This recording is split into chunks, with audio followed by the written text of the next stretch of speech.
Gracias por estar aquí, Alejandro. Comencemos. Muchas gracias por la invitación, muchas gracias. ¿Vamos a pasar con unas preguntas? Bueno. ¿Qué recuerdos tiene de su infancia en Curicó y cómo cree que esa experiencia influyó en su camino como artista visual? El recuerdo de mi infancia es de haber pasado mucho frío en Curicó. Es una cosa muy importante porque como que se me metía por la ropa. Y empecé los primeros años en la escuela número 36, pero posteriormente pasé a la escuela número 1, donde ahí salí becado a estudiar a Santiago. Pero los recuerdos que tengo es que me arrancaba de la casa, seguía a las bandas que salían a desfilar por los colegios, y porque me habría gustado haber pertenecido a alguna de esas bandas musicales, ¿no? Entonces, pero tengo los mejores recuerdos de Curicó. Lo mejor recuerdo tengo de los profesores de la básica, de un profesor que se apellidaba de apellido Rubio, que fue gracias a él que yo pude salir a estudiar. O sea, él se fijó en el talento que este cabro chico tenía y me promovió, me incentivó. Incluso, de hecho, cada vez que cuando ya me fui a becado a estudiar a Santiago, cuando regresaba a visitar a los padres, a los hermanos, también lo pasaba a visitar a él. Era como la persona más importante, porque en el fondo le debo a esa persona el empuje y el camino marcado, digamos. Claro. Y bueno, y aparte que yo soy porfiado, entonces por lo tanto seguí hasta el día de hoy. Así que muchas gracias. Claro.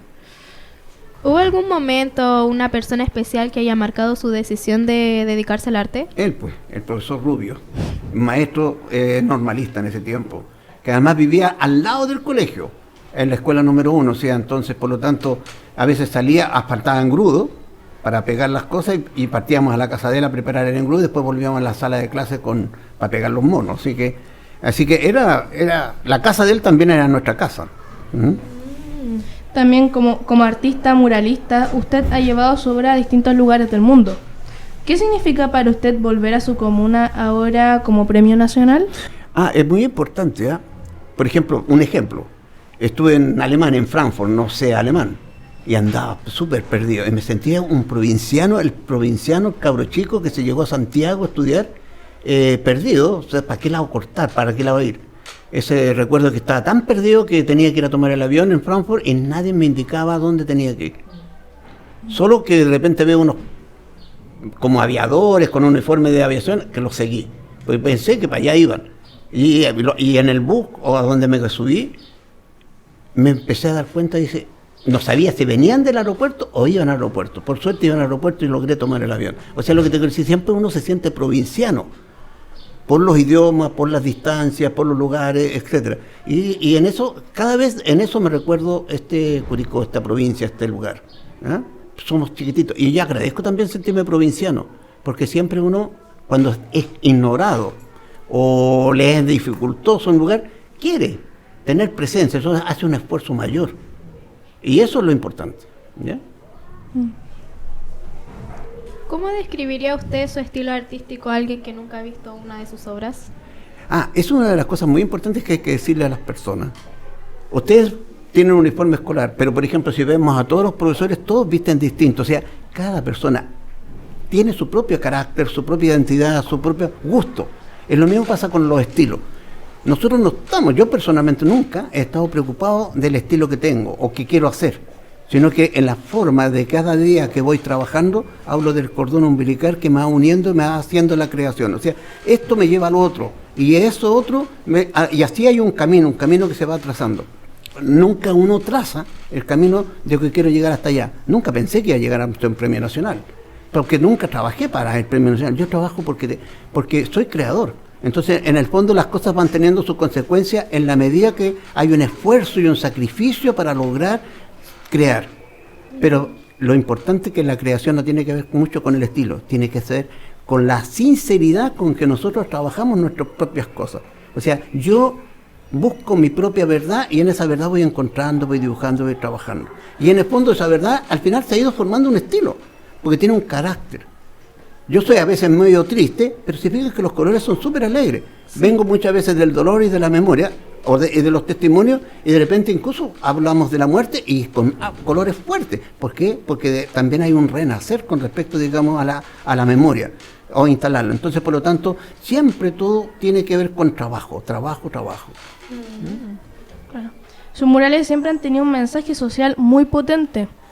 ¿Qué cree que puede lograr el arte en la construcción de una sociedad más justa? El arte a lo mejor no cambia la sociedad. Cuando hablo de testimonio, sí deja testimonio.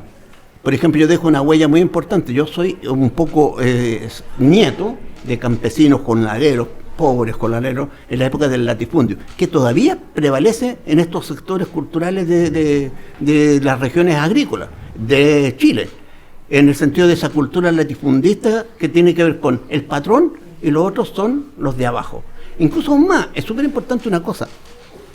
Siempre pensé que yo vivía en el barrio del Bajo, y el alto era la parte de la plaza de armas de acá de Curicó, y en el Bajo vivían los pobres y en el alto vivían los que tienen más plata.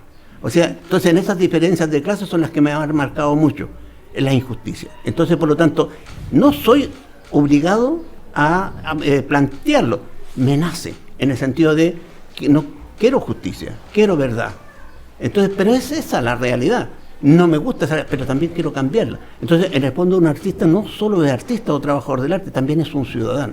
Y al ser un ciudadano, de alguna manera, también tiene la responsabilidad, como el gaffiter, como el obrero, como el campesino, es dar su opinión. Y el arte puede dar su opinión. Y creo que además, este trabajo con los niños hoy día, con las máscaras que hicimos acá, de alguna manera, mira, no hablamos de otra cosa más que jugar. Es lúdico. Pero también cada uno hizo una máscara que cada uno tenía su propia identidad.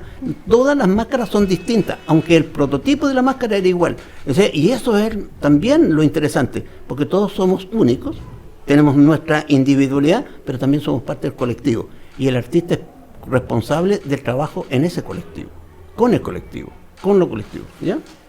Muchas gracias. ¿Qué importancia le da el color en su obra? ¿Y hay alguno que se repita porque tenga algún significado especial? Yo trabajo a veces mucho el azul, o los contrastes, los violetas, pero por lo general del azul. Un poco viene de la cultura mapuche eso. Yo me he impregnado mucho de la cultura mapuche, en el sentido de que hay una transición entre lo que es la muerte, o la vida y la muerte, en que ellos no creen en la muerte, creen en la otra, en el otro espacio, en el cosmos, y en esa transición hay un espacio que es azul. O sea, ustedes tienen que leer a Helicura Chihuahua y a estos poetas, o ver las silografías de Santos Chávez. O sea, entonces uno empieza, que ahí es donde están las identidades de nuestros pueblos aborígenes. Entonces, por lo tanto, también tenemos que estar permanentemente nutriéndonos. Esos son nuestros referentes. En sus murales se puede ver un fuerte compromiso con los derechos humanos y con la memoria histórica. ¿Por qué cree que es importante que el arte hable de estos temas? Usted, es muy importante una cosa. ¿Conocen Goya, el pintor español? No. Ya, eso es importante. Goya, por ejemplo, pintaba para el rey. Y el rey, él pintaba los retratos, trabajaba para la corte. Pero para él, hacía dos cosas que eran muy importantes. Los mejores testimonios de la ocupación de Bonaparte en España, él pintó los desastres de la guerra. Y hay un fusilamiento en 1830, un fusilamiento en donde ahí está, que yo lo he replicado en otras partes. Un poco tiene que ver con el Guernica también. Y él, siendo pintor del rey, pintó los desastres de la guerra. Pero aparte de eso, también él se fijó en otra cosa. Siendo pintor también del rey y de denunciar esto de las injusticias de lo que es la guerra, los fusilamientos, pintó la serie negra, que tiene que ver con las costumbres del pueblo, con sus mitos y sus leyendas. Es una serie de los grabados que es la serie negra. Entonces, por lo tanto, si ustedes se dan cuenta de alguna manera, este pintor, estoy hablándote español, para mí es un referente en el sentido que plasma su realidad, pero también, incluso desde arriba, de la parte alta, decía yo, y de los bajos, que es el pueblo. ¿Ya? Claro. ¿Qué mensaje le daría a las y los estudiantes para que vean el arte como una forma de expresarse y también de ayudar a construir comunidad?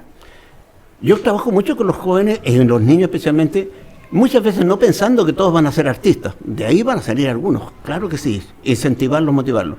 Pero en el fondo creo que el arte de alguna manera a los jóvenes lo incita a ayudar a sensibles, a ser humanos. O sea, me imagino que si a estos soldados que mataron y fusilaron y masacraron a este país en la dictadura, si se le hubiera enseñado arte y le hubiéramos enseñado a ser sensible, las cosas habrían sido distintas en la historia. Creo que el arte de alguna manera en ese sentido puede educar a sensibilizar al ser humano. ¿Para qué? Para tener la otra relación con el otro ser humano. Claro. ¿Mm? ¿Qué lugar cree usted que debería tener el arte en la educación escolar en Chile hoy? La base, lo primero. O sea, el arte, como hablando de sensibilidad, tiene que ver con eso. O sea, yo vuelvo a decir, no creo que todos puedan ser artistas, pero sí todos pueden ser sensibles y apreciar el arte. O sea, educarlo desde chico en el sentido, en la sensibilidad. Y los demás, yo en lo que pinto, si ustedes sacan la cuenta, ya están involucradas las matemáticas, está involucrado el equilibrio, está la sección áurea. Hay una sensibilidad que se puede educando de tal manera que si yo a veces lo hago, yo pongo un dibujo y mido los espacios y hay una cuadrícula, es como cuando uno construye un edificio, un arquitecto construye un edificio y planifica el edificio para que no se caiga, o sea que los cimientos estén firmes y van para arriba en la vertical, etc. Entonces en el fondo también pasa con el dibujo. Es una estructura que se hace y que al final, de tanto hacerlo, de tanto educarse el ojo, llega un momento que nace y tiene que ver. Yo a veces me mido, yo sé cuánto mido, ahora estoy más viejo, me han bajado las medidas. No, pero hasta el ombligo medía 1 metro. Entonces yo calculaba el tiro, si levantaba la mano, llegaba a 2 metros. Entonces, y miraba para los lados en mis pasos y calculaba y sé la medida cuando miro un muro que voy a pintar. Ahora existe el láser y yo tomo las medidas, pero otras veces contaba los pasos, lo típico de eso. Podía equivocarme, pero eran centímetros de equivocación. Un mural de 100 metros que hice, por ejemplo, en el Parque Bustamante, me equivoqué como en 30 o 40 centímetros. Y eso equivale a los estucos que se le agregaron a los planos, los cimientos de arreglo. Entonces, o sea, no me equivoqué tanto, ¿me entiendes?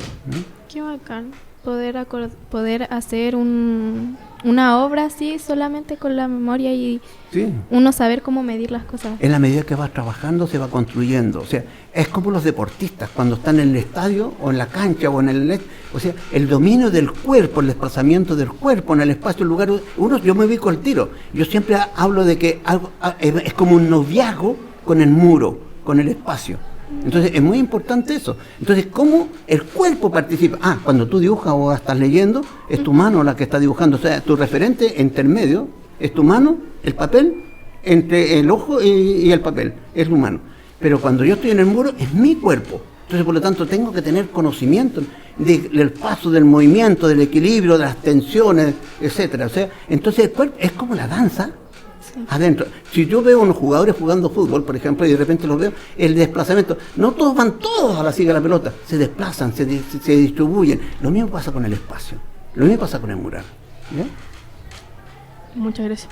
¿Algún consejo para quienes quieran dedicarse a las artes visuales y no saben por dónde empezar? Trabajando, empezar a dibujar. Y a veces, hay un dicho que creo que lo dijo Picasso. O sea, ¿cómo se llama? La creación la encuentro trabajando. O sea, la inspiración la encuentro trabajando. O sea, yo empiezo a rayar y me descubro esta raya, la llevo para otro lado, y al final trabajando voy a encontrar. No existe esa idea de que uno llega y dice, ya aquí está esto en blanco y me pongo a dibujar y ya el cuadro está hecho. Trabajando se va armando. Es como la vida, en la medida que vas trabajando todos los días, sales, tomas, te va llevando algo. Siempre te vas descubriendo. O sea, la inspiración ya no existe y menos ahora que estamos invadidos de mucha información. Los celulares, internet, sonidos, ruidos, o sea, hay muchas cosas. ¿Cómo nos separamos eso y seleccionamos? Y eso lo llevamos. Y lo diferenciamos de todo este ruido, de todo lo que hay, y cómo aportamos algo nuevo. Y ahí está la creación. ¿Ya? Claro, muchas gracias. Ahora vamos a hacer una pausa para que venga nuestro compañero Alex con nuestra intérprete y le pueda hacer unas preguntas él también. Muchas gracias a ustedes.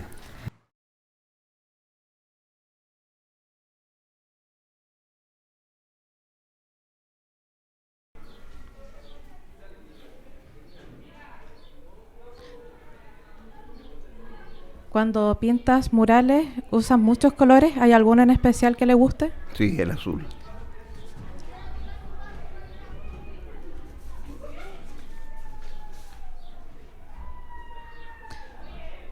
Cuando está pintando estos murales y las personas se asombran al verlo pintar, ¿cómo se siente? Me cohíbo. Soy tímido.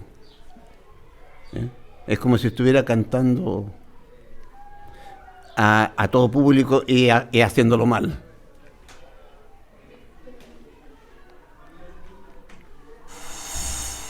Porque cuando una persona está pintando y me está viendo, siento que estoy dando un examen.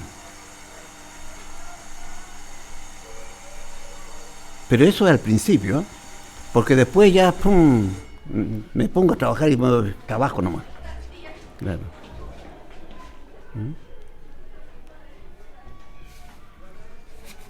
Le tiene un regalo, que es un dibujo que él hizo. Muchas gracias. Muchas gracias. Muchas Y ahora gracias. vamos a hacer el cambio con los compañeros. Muchas gracias. Queremos agradecerte profundamente, don Alejandro Mono González, por su visita, por compartirnos su historia y por recordarnos que el arte también es una forma de transformar la sociedad. Muchas gracias a ustedes. Nos quedamos con sus consejos, sus colores y su fuerza para crear obras que retratan a las personas comunes y luchadoras. Gracias por inspirarnos y seguir creando desde el corazón y desde la comunidad. Muchas gracias. También queremos agradecer a Alex por su participación con el apoyo de su intérprete y a todos los compañeros y compañeras que escucharon con atención. Un aplauso final para nuestro invitado especial y para todos ustedes. Muchas gracias. Muchas gracias a ustedes. Muchas gracias.